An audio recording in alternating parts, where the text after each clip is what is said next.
আমাদের বাংলার যে লোকসংস্কৃতি, বাংলার যে ঐতিহ্য, সেখান থেকেও আমি কিন্তু ঐতিহ্য বলতে বাংলার যে প্রাচীন নিদর্শন যেগুলো পাওয়া গেছে, আমি সেগুলো নিয়ে ইদানিং কাজ করছি।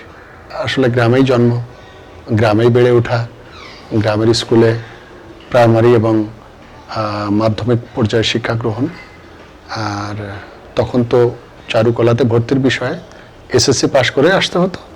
সুতরাং এই ঢাকায় আসার আগে পর্যন্ত আমার বাল্য শৈশব সবই কেটেছে গ্রামে। হ্যাঁ, গ্রামের স্কুলে আমি লেখাপড়া করেছি, হঠাৎগঞ্জ মাধ্যমিক বিদ্যালয়। সেখান থেকে পাশ করে 1988 সালে আমি চারুকলাতে ভর্তি হই। তার আগে আরেকটু শৈশব করে নিই যে একজন আর্টিস্টের শৈশবটা আসলে কেমন থাকে, এই প্রাইমারি বা হাই স্কুল কেমন কেটেছে, ওখানে কি করেছেন? আসলে পড়ালেখার পাশাপাশি ইচ্ছা তো ছিল ছবি আঁকা আঁকি, এবং সেক্ষেত্রে আমার পরিবারের জায়গা থেকেও সহযোগিতা ছিল, কেউ অসহযোগিতা করতো না। আমাদের গ্রামটা ছিল বেশ বড় একটা গ্রাম এবং সীমান্তবর্তী গ্রাম। আমাদের সোনাই নদী সীমান্তবর্তী একটা ছোট্ট নদী, তার ওপাশে হাকিমপুর মানে ইন্ডিয়া, আর এপাশে ভাদিয়ালি গ্রাম। এই যে দুই গ্রামের মাঝখান দিয়ে যে বয়ে যাওয়া, দুই দেশের মাঝখান দিয়ে সীমান্ত দিয়ে বয়ে যাওয়া যে সোনাই নদী, সেখানে বছরে ঈদের সময় নৌকা বাইচ হতো। আমাদের কাছে একটা বড় উৎসব ছিল সেটি। ওই দিন বন্ধু বান্ধব মিলে ওই নৌকা বাইচ উপভোগ করা এবং সেগুলোকে বাসায় ফিরে নৌকা বাইচের ছবি আঁকার চেষ্টা করা, এটা একটি বিষয় ছিল। ছবি আঁকার জায়গায় আরেকটি বিষয় আমাকে বেশ অনুপ্রাণিতই করেছিল বলা যায়। আমার বাবা নির্বাচন করতেন, ওনার মার্কা ছিল গরুর গাড়ি মার্কা। তো এই গরু এবং গাড়ি আঁকাটা বেশ কঠিন ছিল। এটা ওই উপজেলা লেভেল থেকে বা জেলা শহর থেকে শিল্পী আনা বেশ ব্যয়েরও একটা বিষয় ছিল, খরচেরও একটা বিষয় ছিল। তো আমি যেহেতু একটু আঁকিবুকি করি এবং আমি নিজেই তখন শুরু করি দেয়ালে ছবি আঁকা, সেই ক্লাস 4-এ যখন পড়ি তখন থেকে। এটি একটা বিষয় এবং সবাই প্রশংসা করত। ওই পাটকাঠির সাথে আপনার পাটের যে আঁশ বেঁধে সেটা দিয়ে যে ছবি আঁকা, এবং আমাদের ওই অঞ্চলে প্রচুর তখন মাটির ঘর ছিল। মাটির ঘরের দেয়ালে কিন্তু এই ছবি আঁকতে বেশ মজা, কারণ স্মুথ থাকে, মনে হয় ক্যানভাসের মতোই আর কি, ক্যানভাসের থেকেও স্মুথ জায়গাটা। তো এভাবেই আর কি ছবি আঁকা আঁকি। তাছাড়া স্কুল পর্যায়ে এসেও আমাদের শিক্ষকরাও আমাকে উৎসাহ দিতেন যে তুমি বড় হবে, আর্ট কলেজে পড়বে। এছাড়া আমার বাবা, যদিও উনি রাজনীতি নিয়ে ব্যস্ত ছিলেন, কিন্তু আমাদের কিন্তু সব দিকে শিক্ষা দীক্ষার বিষয়ে কে কোথায় ভর্তি হবে, লেখাপড়া কোথায় কি করবে, এই বিষয়ে একটা বড় অভিভাবক ছিলেন আমার বড়দা। উনি অ্যাডভোকেট ছিলেন। তো উনি বরাবরই আমাকে উৎসাহ দিতেন, এবং উনি খুলনায় যখন ল পড়তেন আমার জন্য প্রায় রং কিনে আনতেন সেখান থেকে। তো এইসব উৎসাহ উদ্দীপনার মধ্য দিয়ে আমার ছবি আঁকাকি শুরু আর কি। চারুকলার খবর পেলেন কিভাবে? চারুকলার খবর আসলে আমার বড় ভাই, বললাম যে উনি আমার সবকিছু খোঁজ খবর নিতে। আমি তো তখন সবে এসএসসি পাশ করেছি, কোথায় কি আছে এত এত জানতাম না। আমি জানি যে আমাদের তখন খুলনায় একটা আর্ট কলেজ সবে শুরু হয়েছে 83 সালে, যদিও শুরু হয়েছে, আমি 88-এ পাশ করেছি, কিন্তু আমাদের ওই অঞ্চলে তার একটা প্রচার ছিল যে না, এই অঞ্চলে একটা আর্ট কলেজ হয়েছে। এর বাইরে ঢাকায় তো ছিল আর্ট কলেজ, ততদিনে যেটা ইনস্টিটিউট হয়েছে এত আমার খবর ছিল না। যা হোক, ভর্তি পরীক্ষাকে কেন্দ্র করে এগুলো সম্পর্কে আমি জানলাম, এবং পরিবার থেকেও সিদ্ধান্ত নেওয়া হলো যে আমাকে ঢাকা চারুকলা ইনস্টিটিউটে ভর্তি করাবে। এবং বড় ভাইয়ের সাথে আমি ঢাকায় চলে আসি, এবং এসে তো দেখি নতুন একটি পরিবেশ। এতদিন যেভাবে ছবি এঁকেছি, বিশেষ করে যে কোনো ছবি দেখে ছবি আঁকার যে অভ্যাস করেছি, এখানে যে আলাদা গ্রামার আছে, আলাদা ছবি আঁকার প্রক্রিয়া আছে, এগুলো তো আর সব কিছু জানতাম না। যাই হোক, এসে দেখলাম সকলেই এখানে এসে শিখছেন বড়দের কাছে, এক ধরনের কোচিংই বলা যায়। তো আমি 2-3 দিন সেটা করেছি। করে বেশ প্রথম দিনে তো বুঝলাম না, শুধু ওনাদের যে ব্রিফিংগুলো শুনলাম এবং বোঝার চেষ্টা করলাম কিভাবে করা যায়।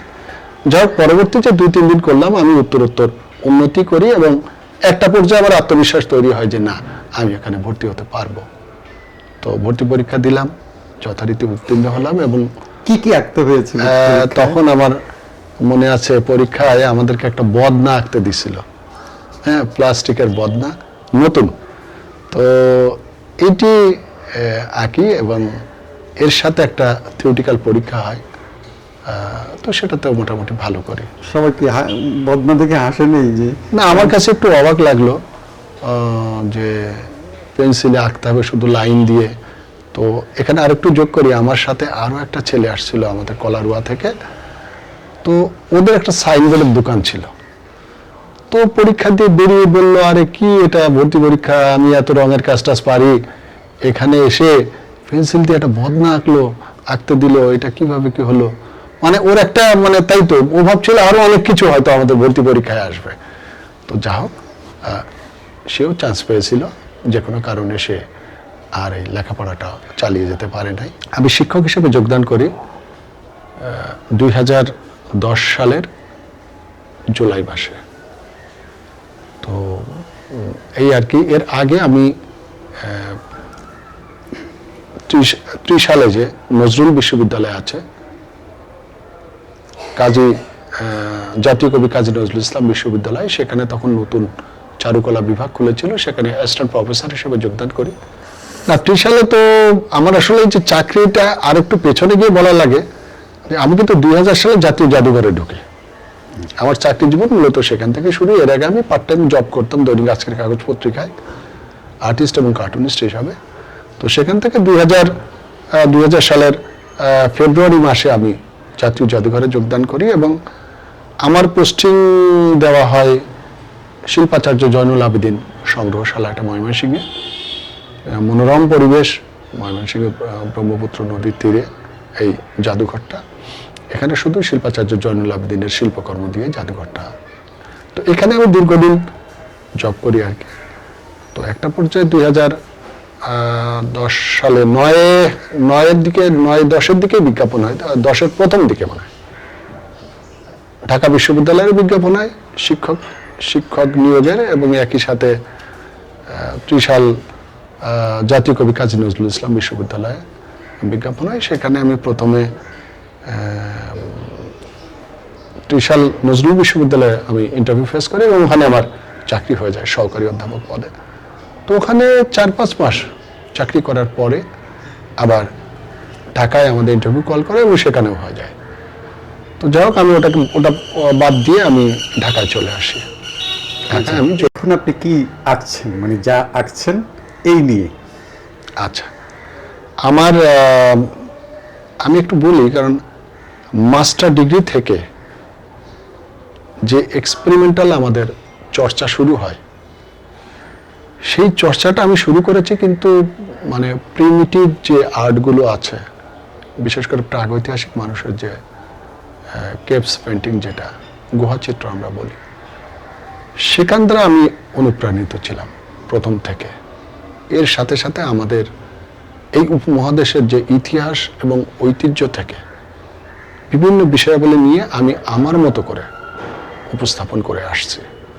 আমার সূচনা বলা যায় সেই প্রাগৈতিহাসিক যে স্টোনহেঞ্জ আমরা জানি, তারপরে দেয়াল চিত্রের মতো তো আছেই, এর পাশাপাশি যে ভেনাস, তারপরে এই যে প্রাচীন যে মূর্তি বা পেইন্টিং স্থাপনা যেগুলো ছিল, ওখান থেকে বিষয় নিয়ে আমি আমার ছাত্র জীবনে কাজ শুরু করি। তারই ধারাবাহিকতা কিন্তু এখনো আমার কাজের মধ্যে আছে। হ্যাঁ, হয়তো আমার টেকনিকে কিছু পরিবর্তন এসছে, আমার রঙে কিছু বৈচিত্র্য এসছে, কিন্তু ঘুরে ফিরে কিন্তু আমি ওগুলো নিয়ে যাচ্ছি।